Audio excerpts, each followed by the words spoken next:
Welcome to the kingdom. I'm Chris, and this is Good Enough Gaming.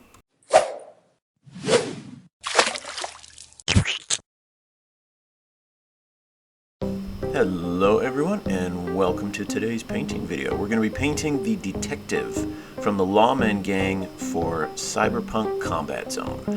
I think while I was painting this guy, I found out he's really good for showing how simple schemes with just a little highlighting can look really good. This whole guy took me less than maybe 45 minutes start to finish. So let's get to it. Started off using a base coat of Mechanicus Standard Gray, and like with all my other painting, you'll paint one coat of something, you'll paint something else while you wait for the first coat to dry, and we just kind of bounce back and forth between. So first we'll give the pants a nice gray base coat.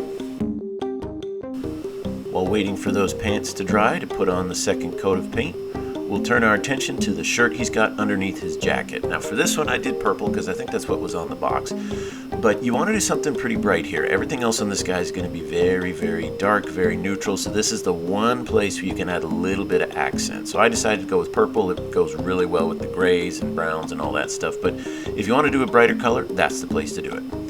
Alright, now taking some Corvus Black, we're going to do a real leathery coat here, black leather to it. But I didn't want to just use the base black for the rest of the, from the primer. So instead we'll do a nice Corvus Black. When it dries, it's pretty dark, but it does have a very strong gray tone. Part of the problem with painting this guy in so many dark and neutral colors is you don't want to end up copying everything. So from the leather to the shoes, to the belt, to the coat, to the pants, we got to subtly change things a bit. So for the shoes, I'm going to start with a Rhinox hide. That's kind of my go-to for leather. Rhinox hide, and then if you need to darken it, use like a Nuln Oil or an Agrex Earthshade or something like that. In this case, I'm just going to use the regular Rhinox hide, and when it dries, then we'll put a slight highlight to it. But I'm also going to base coat the belt and the holster. Now when I highlight the shoes, the belt, and the holster, I'm going to do the shoes different from the belt and holster, because again, I don't want the thing to look too uniform. Once we're done with that, we'll turn to the Dryad Bark, because I wanted to give this guy a nice, a darker skin tone, but I didn't want to use the Rhinox hide because then his face will match his shoes, and that will just look weird. So instead we'll use the Dryad Bark. It still gives a nice dark skin tone. That's really easy to highlight and bring out like features like fingers and knuckles and cheeks and the nose and stuff. Very, very easy to highlight.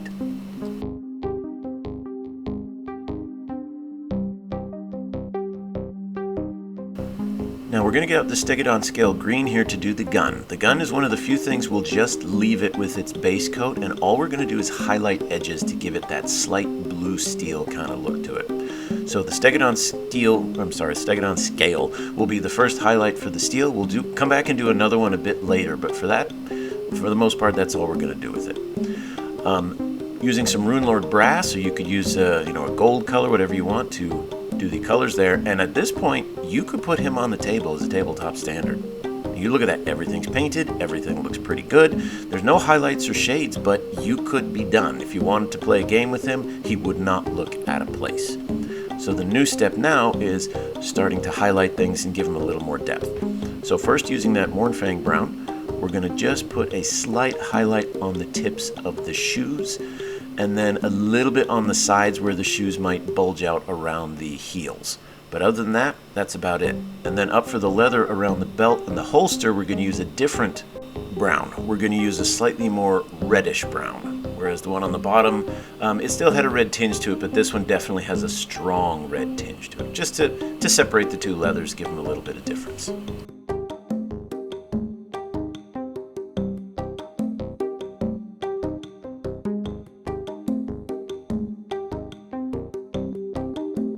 Now because the belt and especially the holster are dead center of the model and are kind of separating the pants, the coat, and the shirt, we want to give them a little bit more definition. So we're going to use that Scrag Brown in just dots, in corners, edges, just places where you want to show the leather to be really, really worn. And that'll help break up those two colors.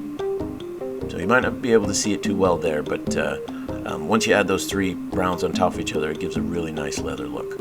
Okay, now let's start trying to highlight these pants. Now the nice thing about this model, the edges and the stuff you need to highlight is super pronounced. It's very easy to see where it is, and there's not a lot of it. Sometimes when you're doing robes or coats or something like that, there's lots and lots of ridges, and then the question is, do all of them get the same highlight? Do some of them get another additional highlight on top to separate them? But in this case, there's only a few edges on the pants, both front and back.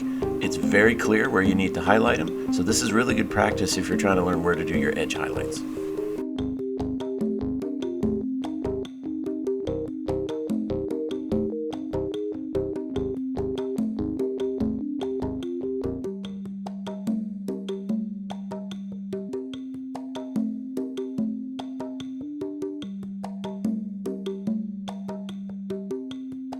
Now with the pants highlighted, we'll turn to the jacket. And for the jacket, we want to use, or at least I wanted to use, a kind of bluish leather, but I didn't want to make it match the gun. So I couldn't use that stick it on scale, then it'd be the same paint scheme. I didn't want to do that. So instead we're going to use Dark Reaper. It's a gray with a very, very slight blue tint to it. So it will give the jacket a little bit of a different kind of look to it. It's not going to be solid black leather like something that Trinity was wearing in the Matrix. Instead, it gives it a bit more of a worn look. It still looks black, it still looks dark, but where the light hits it, it has that very slightly bluish gray rather than painting this with like an Eshin gray or a Skaven Blight Dinge or something like that. I find the blue just looks a little bit nicer, not so contrasty. If it's all super dark black, I just don't think it looks as great as it should.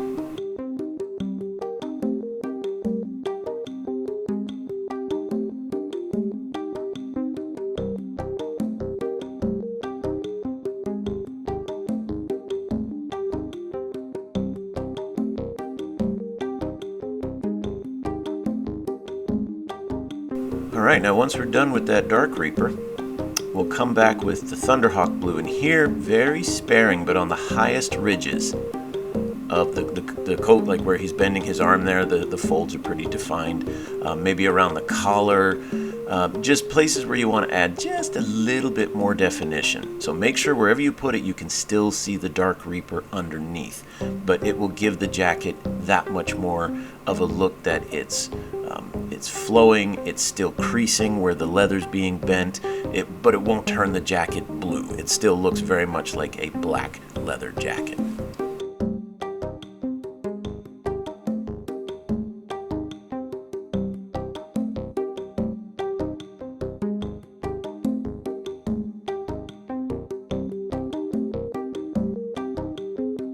Alright, for this next part, you want to make sure the paint's nice and thin and your hand is very steady, because we're going to highlight the shirt he's got underneath. Just a few highlights, maybe around the gut there where the shirt folds, definitely around the collars to set him apart from the jacket.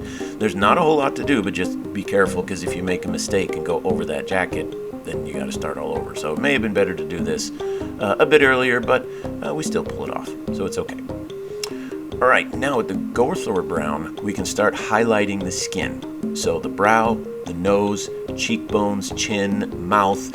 A good part of what you painted with the face, you're going to go back over now with this lighter brown. And instead of having to use a wash to create shade, we're going to use the lighter brown to create highlight. And when we're done, you could still put a shade over it if you wanted to help blend those two colors together, but it's not necessary.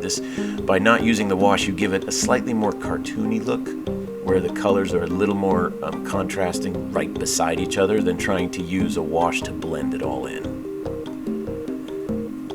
So we're just about getting done here. We want to add some texture to the hair, so I'm going to use another bluish gray that I haven't used yet.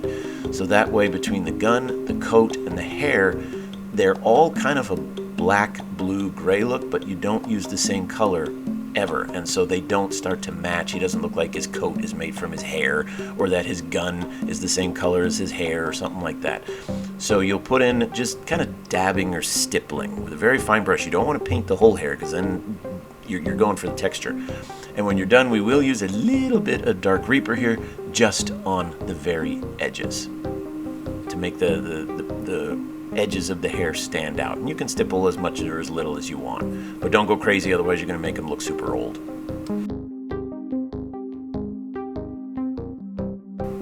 Alright, we are just about finished here. One of the last things that we have to do is the body camera, or at least I'm assuming that's what that is. So we're just going to get a Mechanica Standard Gray. I'm going to stay away from the metallics because I just want them to instead have the nice colors rather than shiny metals, other than the PD on the badge. That's the only thing I want it to be metallic.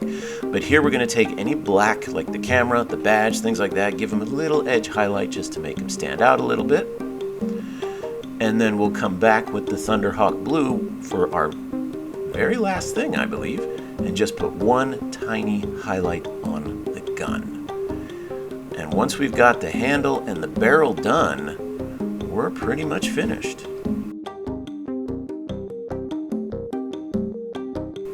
So there you have him. I apologize, the camera's a little bit blurry, but he looks solid, he's well highlighted, and the whole thing took me 1/2 hour, 45 minutes. I'd say that's good enough.